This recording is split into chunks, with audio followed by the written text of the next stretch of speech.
말씀은 민수기 17장입니다. 민수기 17장 1절부터 13절 말씀까지 큰 목소리로 하나님의 말씀을 듣겠습니다. 여호와께서 모세에게 말씀하여 이르시되 너는 이스라엘 자손에게 말하여 그들 중에서 각 조상의 가문을 따라 지팡이 하나씩을 취하되 곧 그들의 조상의 가문대로 그 모든 지휘관에게서 지팡이 12를 취하고 그 사람들의 이름을 각각 그 지팡이에 쓰되 레위의 지팡이에는 아론의 이름을 쓰라. 이는 그들의 조상의 가문에 각 수령이 지팡이 하나씩 있어야 할 것임이니라. 그 지팡이를 회막 안에서 내가 너희와 만나는 곳인 증거궤 앞에 두라. 내가 택한 자의 지팡이에는 싹이 나리니 이것으로 이스라엘 자손이 너희에게 대하여 원망하는 말을 내 앞에서 그치게 하리라.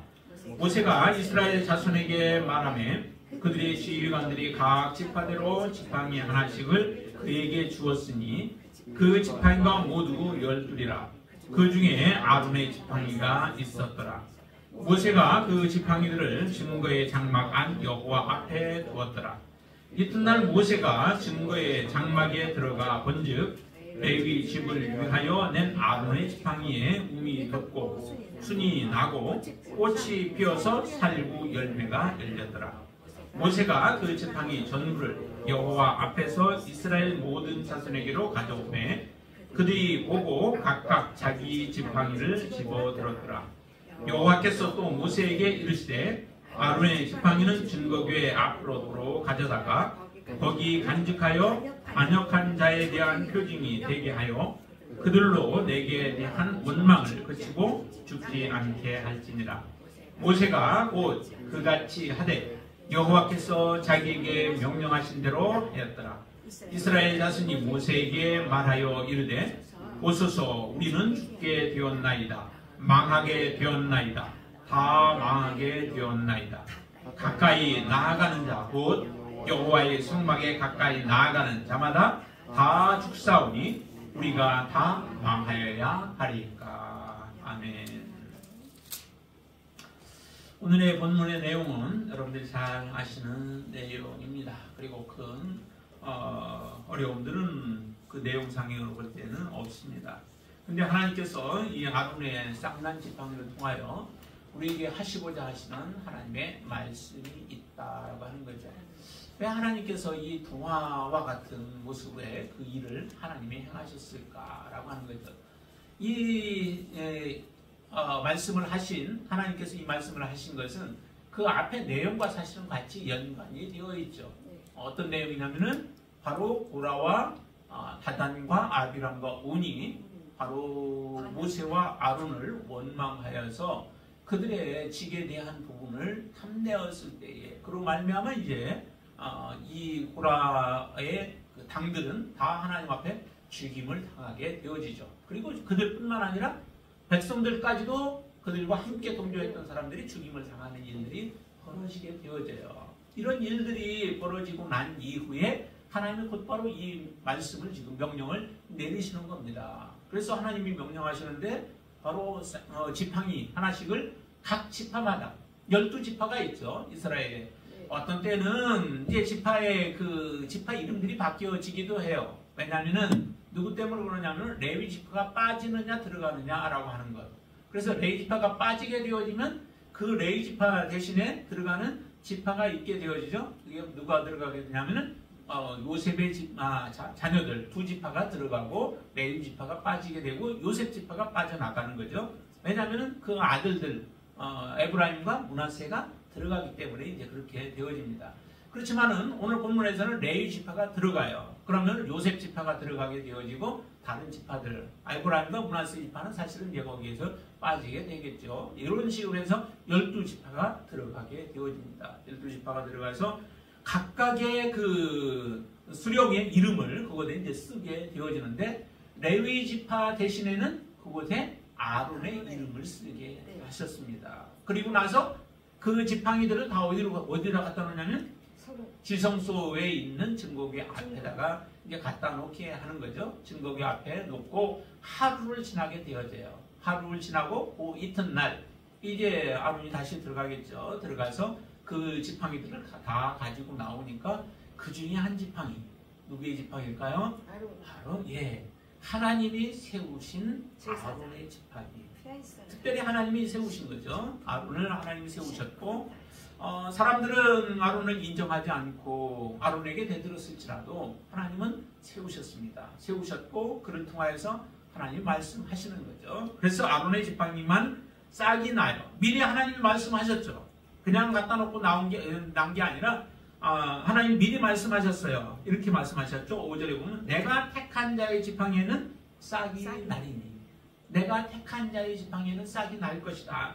이것으로 이스라엘 자손이 너희에게 대하여 원망하는 말을 내 앞에서 그치게 하리라 라고 말씀해요.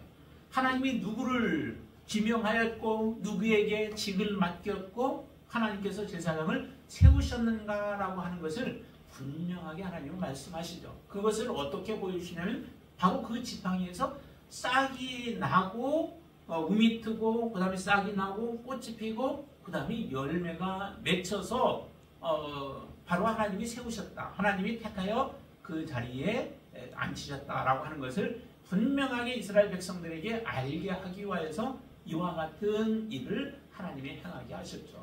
그래서 아론의 지팡이에만 이와 같은 놀라운 일이 일어나죠. 참 이게 가능할까요? 우리가 볼 때는 불가능해. 어떻게 이게 가능하겠어요? 그런데 하나님은 가능하시다는 거죠. 여러분들 생각으로 또 여러분들 이성으로 불가능해 보이는 게 참 많지 않아요? 그렇죠. 네. 특별히 우리 부활이라고 하는 것도 여러분들에게는 참 이게 믿지 못해.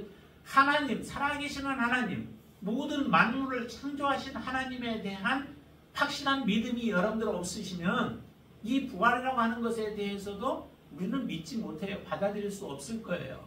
어떻게 다 말라 비틀어진 지팡이, 그것을 지팡이를 삼아가지고 이미 모든 생명이 다 끝나버린 이 나무가, 지팡이가 어떻게 거기에서 우미 트고 싹이 나고 그리고 자라서 꽃이 피고 그 다음에 열매까지 맺혀서 하루에, 그것도 하루에 저녁에 이와 같은 일이 놀랍게 일어날 수 있겠어요. 그것은 하나님만이 가능하시다는 거죠.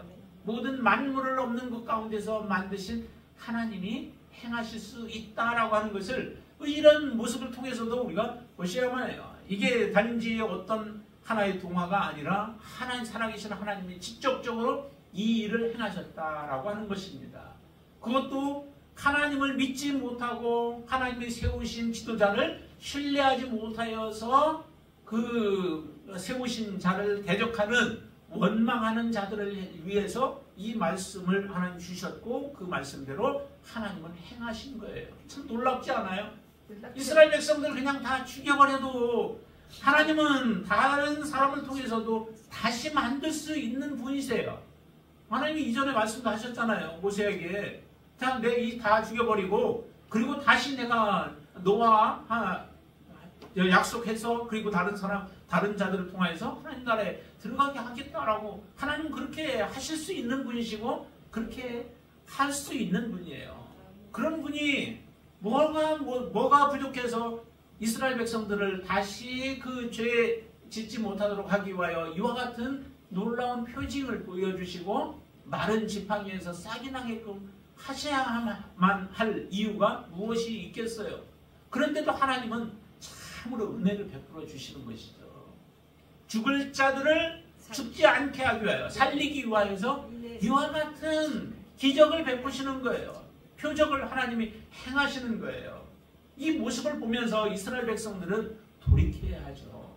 돌이켜야 하고 그들의 죄를 뉘우치고 하나님 앞에 다시는 우리가 이와 같은 일들을 저지르지 않겠다라고 맹세하고 하나님 앞에 바른 모습으로 서는 게 그게 마땅한 사람된 사람으로서의 도리가 아니겠어요? 얼마나 하나님을 더 시험하고 하나님을 더 원망하면서 살아가야 되겠습니까? 여러분들의 인생 속에서 나타나는 많은 일들로 인하여 때로는 우리가 나도 모르게 원망이 터져나올 때가 있죠. 그건 우리가 그만큼 성령 충만하지 못하다는 이유이기도 할 거예요. 여러분들이 마음에 성령이 충만하고 하나님에 대해서 늘 깨어있는 자세로 살아가신다면 우리의 입술에 재갈을 물리고 우리의 입술에서 나오는 원망, 불평들을 제어할 수 있는 능력이 여러분들 안에 있게 되어질 줄로 믿습니다. 그런 능력이 여러분들 안에 있게 되기를 주님의 이름으로 축원을 드립니다. 하나님은 이처럼 내가 택한 자의 지팡이에 싹이 나리니라고 하신 말씀대로 그 다음날 아침에 아론이 들어가 보니까 정말 그 싹이 나 있잖아요. 그래서 12개를 다 모아서 가져오고 자기의 이름, 그것도 혹시 바뀔지 모르니까 이름까지 다 쓰라고 하나님 해놓으시고 자기의 쓴 이름들을, 지팡이들을 집어들게 하나님은 하시죠. 참 놀랍지 않습니까? 그러시면서 하나님께서 이렇게 말씀하세요. 자, 10절 말씀 한번 같이 읽어볼까요? 10절 같이 있습니다. 여호와께서 또 모세에게 이르시되 아론의 지팡이는 증거궤 앞으로 도로 가져다가 거기 간직하여 반역한 자에 대한 표징이 되게 하여 그들로 내게 대한 원망을 그치고 죽지 않게 할지라 라고 말씀하시죠. 이 모습을 다 보여주시면서 하시는 말씀이 그들로 내게 대한 원망을 그치게 하라 라고 말씀해요. 앞에서 5절에서 말씀할 때는 이스라엘 자손이 너희에 대하여 원망하는 말을 내 앞에서 그치게 하라 라고 말씀해요. 모세와 아론을 원망한 것, 그것을 그치게 하라 라고 말씀하시는데 10절의 말씀에서는 그들로 내게 대한 원망이라 라고 말씀을 하시죠. 이게 같이 연결되어 있다라고 하는 겁니다. 하나님이 세우신 자, 하나님의 사람을 원망하는 것은 그 누구를 원망하느냐면 하나님께 대한 원망이라고 하는 것이에요. 이건 같이 연결되어 있잖아요. 우리가 하나님을 정말 섬기는 것은 보이지 아니하시는 하나님을 섬기는 게 어떻게 섬겨야 돼요? 보이지 아니하는데 섬기기가 어렵잖아요. 그러면은 보이는 하나님께서 세워놓으신 사람들을 섬기는 거예요. 그 중에 하나가 예를 들어 부모도 하나님께서 세워주신 거죠. 부모는 그 가정의 부모의 권리를 하나님이 주셔서 복종하게 하신 겁니다. 그러니까 하나님을 사랑하는 자는 부모를 사랑하게 하시는 거죠. 그리고 마찬가지예요. 모든 사람들, 그 직장 생활하는 사람들에게는 위에 있는 사람들을 또 섬기게 하신 것이 하나님이 세워놓으신 그런 질서이고 또 권리인 것이죠. 그 사람들에게 우리는 순종하고 또 복종하는 거예요. 그게 곧 하나님을 두려워하고 섬기는 것이 되어지고 하나님께 우리가 하나님을 섬기는 그런 삶이라고 하는 것을 우리 그대로 말씀해 주시죠. 이스라엘 백성들은 모세와 아론이 행하는 일들에 대해서 탐탁하지 못한 부분들이 있겠죠. 왜냐하면 모든 일들을 보세요. 하나님이 늘 먼저 풍족하게 채워주기보다는 그들이 간구하고 기도하기 전까지 때로는 어려운 가운데 놓아주기도 했습니다. 예를 들어 만나 먹을 게 없을 때에 그들이 간구할 때에 하나님은 만나를 주시고, 때로는 목이 가랐다고 원망 불평을 털어놓을 때에 하나님은 또 물을 튀워서 물을 먹게 하시고 하는 이런 일들이 있었어요. 그러니까 항상 모든 게 풍족한 가운데서 그들이 살아갔으면 모든 게 풍족하다고 하며 원망한 거리들이 조금 줄어들었을지 몰라도 맨날 공핍한 가운데 조금 부족한 가운데 살아갔던 거예요. 그렇다고 그 부족함으로 죽게 하시지는 않으셨어요. 하나님은 모든 부분들에 있어서 먹을 게 없어서 죽게 하시고 마실 게 없어서 목말라 죽게 만드시고 또 뜨거워서 햇빛에 더워서 죽게 하시고 그렇게 하시지는 않으셨다라고 하는 거죠. 힘든 과정들은 있으나 그러나 하나님은 모든 필요한 부분들을 그때 필요할 때 공급을 해주신 분이십니다. 여러분들의 인생 속에서도 하나님은 그렇게 하실 것이라는 거죠. 정말 내가 죽을 것 같아도 하나님은 그것 때문에 죽게 하시지는 않는다는 거죠. 하나님을 신뢰하고 하나님을 의지하며 믿음으로 살아가는 자에게는 반드시 그 길들을 열어주시는 분이 하나님이십니다.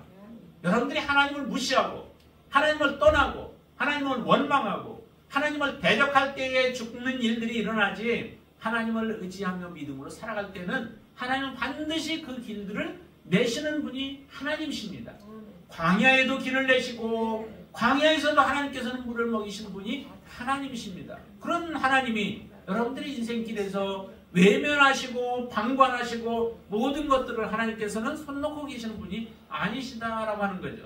그럴 때 우리가 필요한 게 뭐냐면은 하나님 앞에 믿음으로 간구하는 거예요. 감사의 기도를 드리는 거예요. 하나님을 신뢰하는 믿음을 여러분들의 삶을 통해서 보여드리는 것입니다. 그렇게 될 때 하나님은 역사하시고 하나님은 여러분들과 함께 하시는 것을 보여주시게 되죠.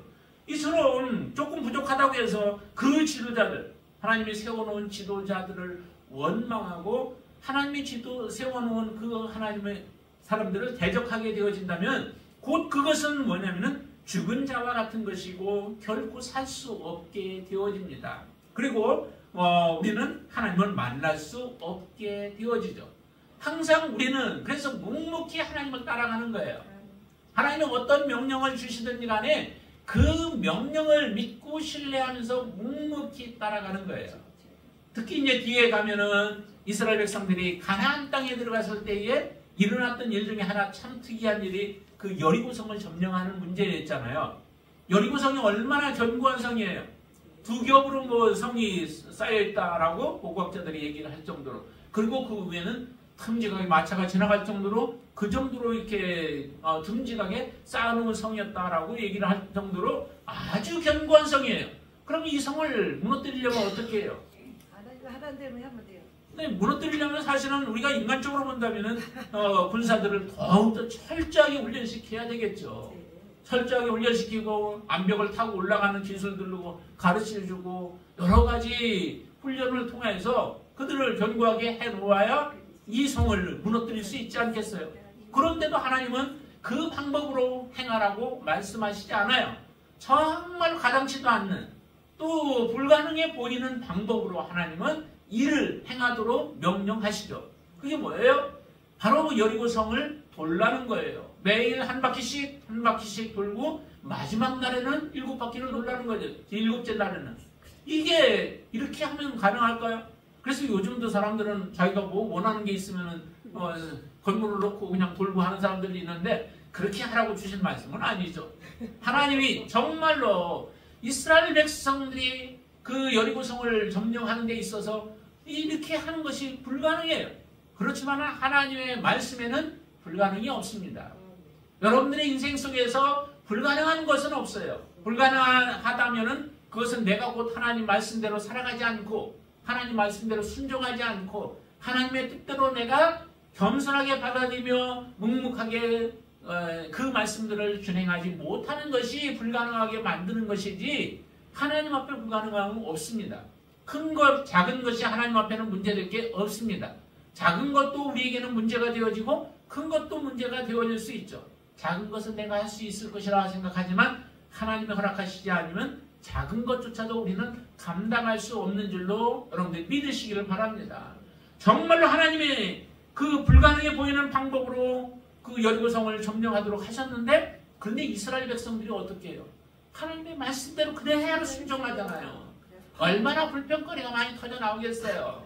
매일 아침 일찍 일어나가지고 그것도 성을 한 바퀴씩 돌게 하는데 돌고 나도 아무런 변화가 없어요. 그럼 둘째 날에는 뭔가 좀 그래도 벽이라도 갈라지는 소리가 나든지 금이 보이든지 벽돌 하나라도 떨어지는 모습이 보여지면은 하나님께서 역사하시는구나 라고 생각하면서 할 수 있을 터인데 그런 모습도 보이지 않아요. 그런데도 그들은 아무 말도 하지 못하도록 하나님은 그렇게 말씀하시는 거죠. 그래서 묵묵히 하나님의 말씀대로만 순종하며 따라가는 거예요. 마지막 7바퀴가 7째 날 7바퀴 마지막 돌아도 무너지는 것이 없어요. 그러자 하나님께서 말씀하신 대로 외칠 때에 그 성이 무너지는 역사가 일어납니다. 이 방법 아니고 어떻게 무너뜨릴 수 있겠어요? 바로 하나님의 말씀대로 살아가는 것이 곧 우리가 승리할 수 있는 길이요. 우리가 바로 무너지지 않고 하나님 앞에 온전하게 설 수 있는 그 비결이다라고 하는 겁니다. 참으로 하나님 앞에 우리가 믿음으로 살아가는 것이 쉽기도 하지만은 그러나 우리의 모든 것을 다 내려놓지 않으면은 그 말씀대로 순종하며 살아가기가 참 어렵습니다. 내가 살아있으면 하나님의 말씀대로 순종하기 어렵습니다. 항상 하나님 앞에 하나님 말씀 앞에 우리가 걸리게 되어지죠. 하나님의 명령과 우리의 이성과는 사실은 많은 갭이 사실 있어요. 그 이성을 뛰어넘고 하나님 앞에 하나님을 신뢰하며 믿음으로 그 말씀들을 우리가 받아들일 때에 하나님 앞에 믿음으로 살아가는 것이 쉬워지지, 그렇지 않고 우리의 고집, 우리의 아집, 우리의 생각, 그것을 그대로 가지고서는 결코 하나님 앞에 믿음의 길로 나아갈 수 없다라고 하는 것입니다. 자, 하나님이 명령하신 것, 이게 어떻게 이런 일들이 가능할 것인가 라고 하면서 불평을 가질 수도 있잖아요. 근데 일단은 하나님은 어떻게 하시나 해서 그 모든 지팡이들을 다 지성소 앞에 갖다 놓고 어느 누구도 손을 대지 못하도록 하나님은 그렇게 행하셨죠.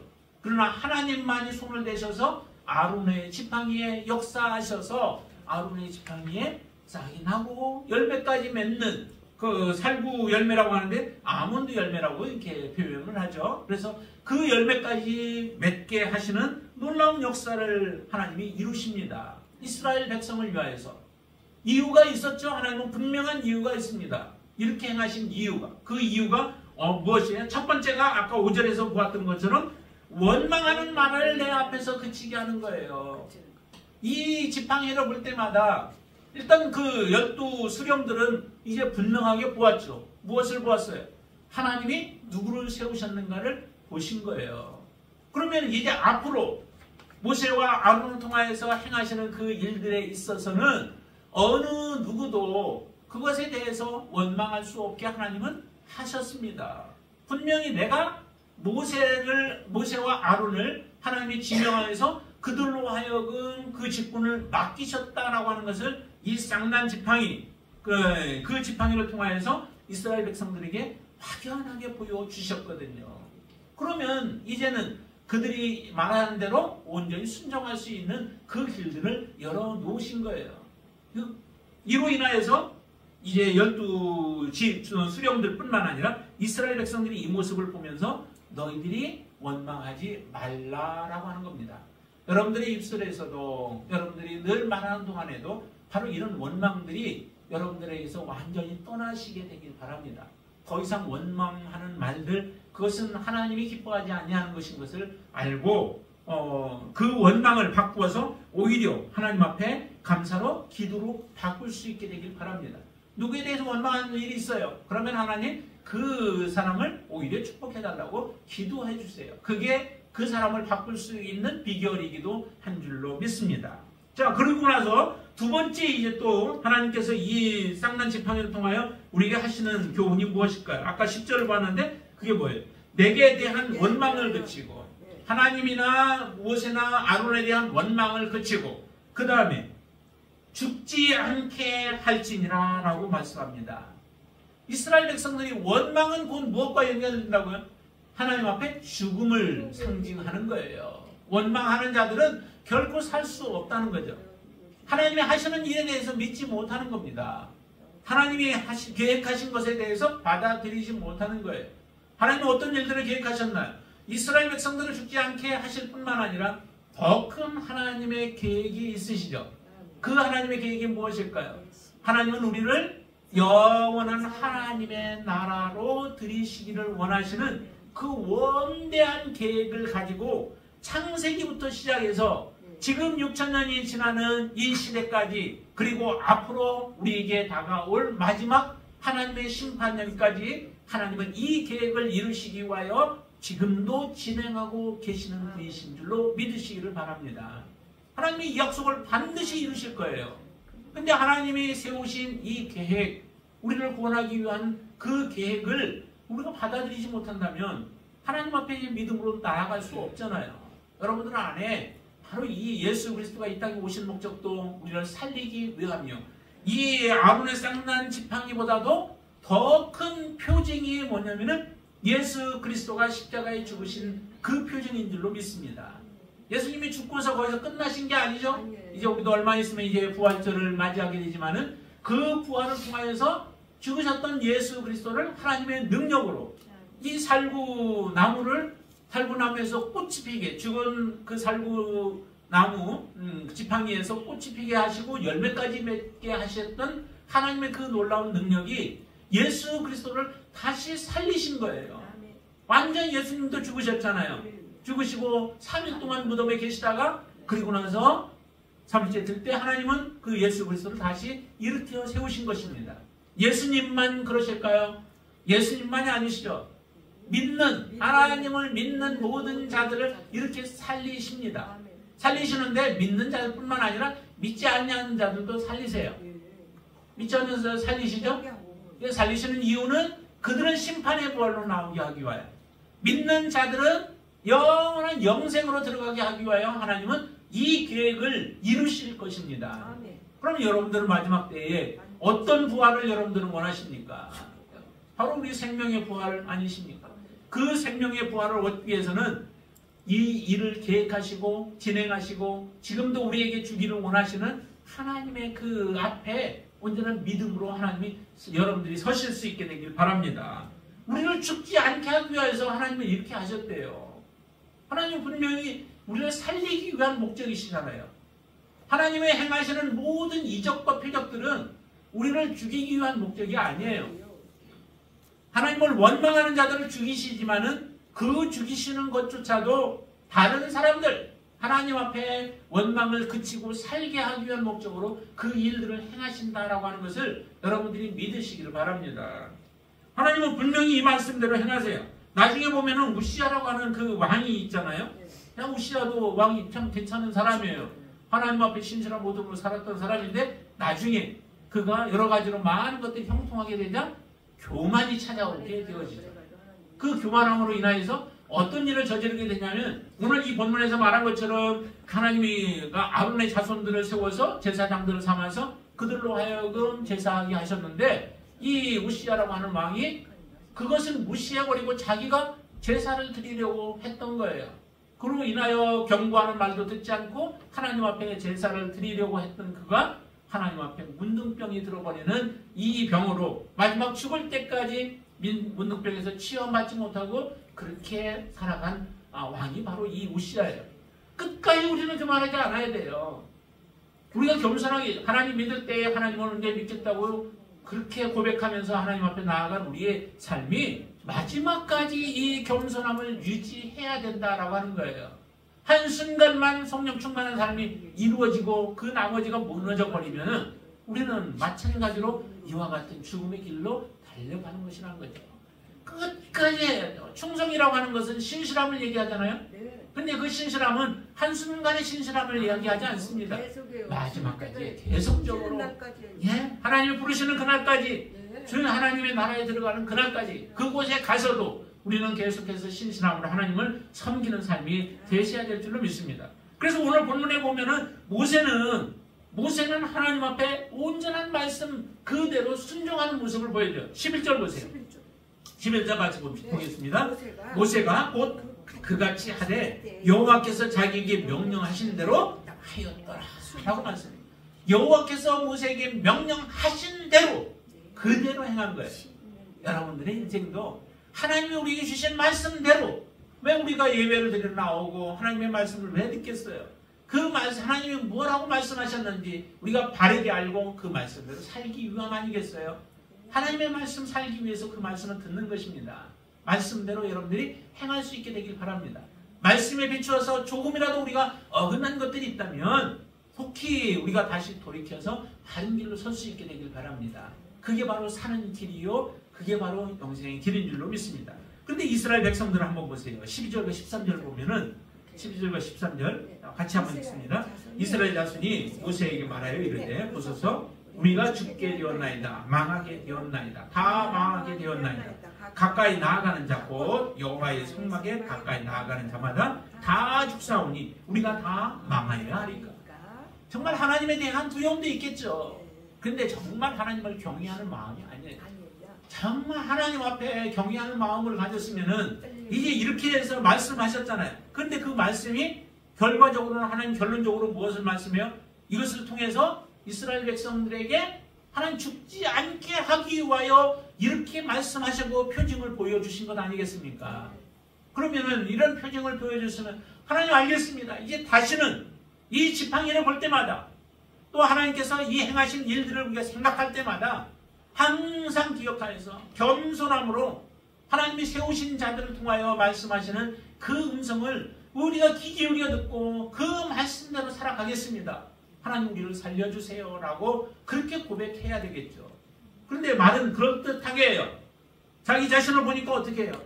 정말 그 거룩하신 하나님 앞에 이런 능력을 행하시는 하나님, 그 하나님 앞에 우리 자신을 보면은 얼마나 우리가 연약한 우리 자신이에요. 여러분들 지금 우리가 그 시대가 좋아져서 만 100세까지 사람은 살아갈 수 있는 그런 능력이 있다 할지라도, 그런 은혜를 우리가 누린다 할지라도 100세까지 산다고 해서 그게 우리가 능력이 있어 그런 게 아니잖아요. 하나님이 한 번이라도 순간에 우리를 쳐치시면 그 순간 우리는 꼬꾸라질 수밖에 없어요. 그게 바로 우리라고요.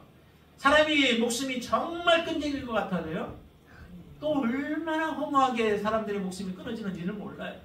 어느 한날 자고 일어났더니 그냥 숨이 끊어진 그런 모습으로 보여지는 경우들도 얼마나 많아요. 근데 죽을 것 같아도 안 죽고 죽을 것 같아도 안 죽고 하는 그런 경우도 우리가 많이 봐요. 정말 우리 인생이 하나님이 우리와 함께 하지 않는다면은 아무것도 아니에요. 그러니까 많은 지혜자들이 그렇게 말들 하잖아요. 안개와 같은 인생이다라고 고백하고, 풀과 같이 그리고 들의 꽃과 같이 한순간에 꽃처럼 휘황찬란하게 피지만은 그러나 잠시 후면은 시들어 말라지는 것과 같은 모습이 우리라고. 근데 하나님 그것으로 우리의 인생을 마무리 짓기를 원치 아니하십니다. 여러분들의 인생을 하늘에서 영원토록 빛나게 하기를 원하신다라고 하는 거예요.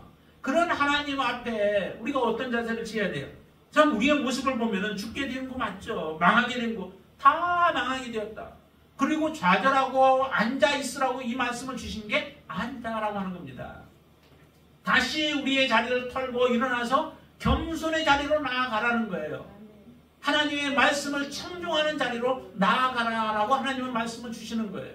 그런데 이스라엘 백성들 고백하는 거 보세요. 13절에 더 보시면은 가까이 나아가는 자 곧 여호와의 성막에 가까이 나아가는 자마다 다 죽사오니 우리가 다 망해야 하리까? 우리가 다 망해야 합니까? 하나님 앞에 대드는 거의 또 대들다시피 하는 모습 아니에요. 하나님 그 성막에 나아가는 자마다 다 이렇게 죽사오니 우리가 다 망해야 합니까? 하나님 성막을 주신 이유가 무엇일까요? 이스라엘 백성들을 성막에 와서 그 거룩한 성막에 와서 다 죽게 하기 위하여 하나님은 성막을 세우라고 말씀하셨을까요? 그 말씀이 아니잖아요. 하나님의 목적을 아직 잘 모르는 거예요. 정말 거룩해야 하는 건 맞습니다. 거룩해야 하죠. 제물이 거룩해야 하고 제사 드리는 사람이 거룩해야 하고 성물이 거룩해야 하는 것은 맞아요. 그렇지만은 그렇다고 해서 그것을 통하여 죽이기를 원하시는 게 아니라 죄 있는 자들을 거룩하게 하여서 하나님 앞에 세우기 위한 것이 하나님의 목적이라고 하는 거예요. 여러분들을 부르시는 하나님의 목적이 어디에 있을까요? 여러분들을 망하게 하기 위함인가요? 아닙니다. 하나님이 부르셔서 하나님의 말씀대로 순종하는 자들을 찾으시고 그 찾은 자들을 하나님은 살리시기 위함이 하나님의 목적이라고 하는 것입니다. 여러분들에게 생명을 주기 위하여 하나님은 여러분들을 부르신 거예요. 하나님은 여러분들이 다 살아나기를 원합니다. 말씀하셨죠. 한 영혼도 멸망치 아니하고 다 구원함에 이르기를 원한다고. 그래서 하나님은 기다리신다고. 지금까지 기다리신 이유가 거기에 있는 줄도 몰라요. 믿으면 그 믿는 사람만 구원할 것 같으면 빨리 우리가 다 끝났을 수도 있어요. 그런데 하나님은 기다리심으로 인하여 한 영혼이라도 더 하나님 앞에 돌아가서 하나님이 주시고자 하는 이 놀라운 생명을, 영생을 누리기를 원하셔서 하나님이 기다리고 계시는 것입니다. 여러분들의 마음을 한번 다시 돌아보세요. 정말 내가 하나님이 찾으시는 그 한 사람인가? 하나님 앞에 내가 믿음으로 고백하며 하나님께 지금 나아가고 있는가? 내가 죽을 자이지만은 하나님은 나를 살리기 위해서 성막을 주셨는데 그 성막이 여러분들에게 정말 희망이 되고 소망이 되시는가? 아니면 절망으로 이스라엘 백성들 얘기하는 것과 같이 절망인가? 아니면은 여러분들에게 진정한 소망인가? 예수 그리스도가 이 땅에 오신 것이 여러분들에게 진정한 소망이 되시기를 바랍니다. 성막이 있어서 내가 하나님께 나아갈 수 있는 그 길들이 열렸음을 여러분들이 믿고 확신하며 믿음으로 하나님 앞에 나아가시게 되길 바랍니다. 하나님은 그런 자들을 찾으세요. 하나님은 그런 자들을 지금도 부르고 계신 줄로 믿습니다. 이렇게 절망하고 있지 말고 이것도 모세를 향하여서 지금 얘기하잖아요. 하나님 그렇게 말씀하시는데도 못 알아들어요. 모세와 아론을 세우신 것은 하나님이 세우셨고 그들을 통하여서 말씀하셔서 바른 길로 인도하여 주시는데 이스라엘 백성들은 그 죽을 길들만 바라보는 거예요. 하나님의 살릴 길들을 주시는데 우리가 살아갈 길은 하나님의 말씀대로 하나님이 세워놓으신 그 경계를 넘어가지 말고 우리가 하나님 앞에 그들을 존중히 여기며 말씀대로 순종하며 살아가면 바로 이것이 살아가는 것이구나. 이거 살 길이구나. 사는 길이 어렵지 않네. 하나님의 말씀대로만 따라 살면 그게 바로 우리가 살 길이구나 라고 하는 것을 그들은 알고 그렇게 고백하며 주님 앞에 서야지 되지 않을까요? 그런데도 이스라엘 백성들은 이렇게 절망하고 있습니다. 낙심하고 있습니다. 그것도 모세와 아론 하나님의 사람들을 바라보면서도 그래요. 살 길을 보여주셨는데도 그 길들을 제대로 보지 못합니다. 여러분들에게도 하나님은 살 길을 우리에게 주셨습니다. 하나님의 말씀대로 살아가는 것, 하나님의 말씀대로 순종하는 것. 세상의 것이 아니에요. 세상의 것이 우리를 살릴 것 같아도요? 아닙니다. 자기가 아론의 자리에 올라가면 괜찮을 것 같을까요? 오히려 그들은 바로 죽임을 당할 수 있어요. 그렇잖아요. 아론의 자손 중에서 두 사람이 죽임을 당하잖아요. 대제사장 중에서 그 일을 행하다가 그 자리에 아무나 가는 게 아니에요. 복된 자리이긴 하지만은 그 자리에 아무나 가는 게 아니에요. 그 자리는 하나님이 세우신 자, 그리고 그가 하나님 앞에 거룩한 모습으로 서서 하나님의 뜻을 받들어 섬기는 자가 그 자리에 서야 그게 온전한 자리가 되어지지, 그렇지 않으면 그 자리 탐는 자가 그 자리가 곧 나의 무덤의 자리가 되어질 수 있는 거예요. 죽음의 자리가 되어지고 망하는 자리가 되어질 수 있는 겁니다. 우리는 다른 게 아니라 내게 주어진 자리, 하나님이 거룩한 자리로 부르시면 그 자리에 가고, 하나님이 우리가 낮은 자리에 주면 그 자리에서 하나님을 묵묵히 섬기는 거예요. 감사함으로 섬기는 거예요. 기쁨으로 섬기는 거예요. 그게 바로 우리가 살 길입니다. 살 길은 여러 군데, 여러 방법이 있는 것이 아니라 오직 하나님의 말씀대로 우리가 살아가는 그 길, 그 길이 바로 우리가 살 길인 줄로 믿습니다. 이 모세의 아론의 그 쌍난 지팡이를 통하여 이처럼 살 길을 가도록 이스라엘 백성들을 살게 하기 위하여 이런 징표를 주셨죠. 이런 징표가 참 여러 가지잖아요. 그렇죠?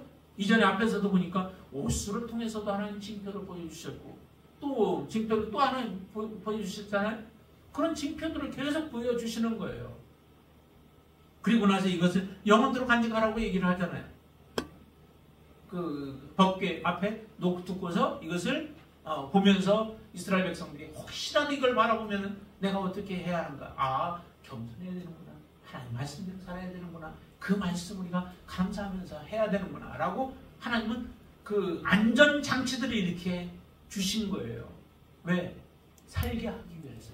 이스라엘 백성을 살게 하기 위해서, 여러분들을 살기 위해서, 저와 여러분을 살게 하기 위해서 하나님의 말씀으로 우리에게 안전 울타리를 주신 거예요. 이 말씀이 여러분들에게 생명이 떡이 되어지고 하늘부터는 양식이 되어져서 여러분들이 이것을 벗어나지 않고 생명 안에서 온전히 살아가시는 저와 여러분 되시기를 주님의 이름으로 축원을 드립니다. 기도하겠습니다. 전능하신 아버지 하나님 감사합니다. 하나님 그냥 죽게 내버려 둘 수도 있고, 하나님은 진노를 베푸실 수도 있지만, 또 하나님 앞에 악을 행했던 자들, 원망하는 자들, 이들에게 하나님은 다시 긍휼을 베풀어 주셔서 그들이 영원히 죽지 않도록 하기 위하여 이런 안전장치를 하나님은 베풀어 주셨습니다.